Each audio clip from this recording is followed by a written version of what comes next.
की ताज़ा खबर आप देख सकते हैं। पवित्र सन मंदिर प्रयागराज में आज आयोजित अनुसूचित जाति वर्ग के महासम्मेलन में सहभाग करने के साथ ही 3,357 करोड़ रुपए की 424 लोक कल्याणकारी विकास परियोजनाओं का लोकार्पण शिलान्यास किया। इस अवसर पर प्रधानमंत्री व मुख्यमंत्री आवास योजना ग्रामीण के लाभार्थियों को प्रतीकात्मक रूप से उनके आवास की चाबी एवं स्वयं सहायता समूह की महिलाओं को धनराशि का चेक भी वितरित किया गया। सभी लाभार्थियों एवं जनपद वासियों को हार्दिक बधाई। योगी आदित्यनाथ, मुख्यमंत्री यूपी। भारत माता की वंदे वंदे वंदे की योजनाओं से वंचित किया जाता है।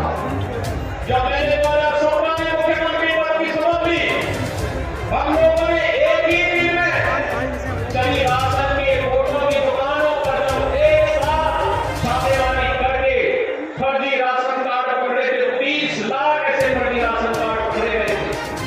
और मुझे आश्चर्य होता था, पिछली सरकारों ने इन गरीब वंचितों को राशन से वंचित करके रखा था, लेकिन कोरोना काल में आपने देखा होगा, डबल इंजन की सरकार ने राशन का डबल डोज हर गरीब को उपलब्ध करवाने का कार्य किया, हर वंचित को उपलब्ध करवाने का कार्य किया।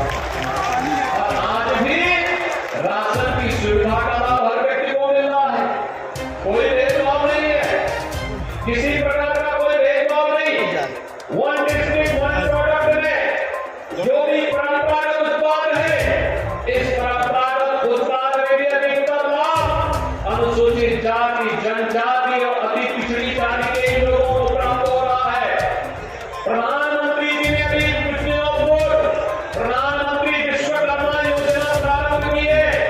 इस विश्वकर्मा में परंपरागत कारीगर और हस्तशिल्पियों के सम्मान के लिए, उनकी ट्रेनिंग के लिए शासन का इंसेंटिव उन्हें उपलब्ध करवाने के लिए एक जागरूकता योजना को आगे बढ़ाया गया है।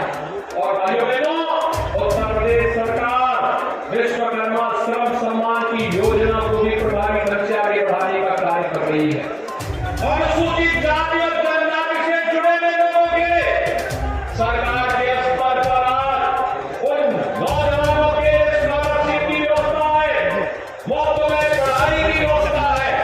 शासन की योजना से प्रतियोगी परीक्षाओं के लिए उन्हें अपने कोचिंग से जोड़ने के कार्यक्रम चल रहे हैं।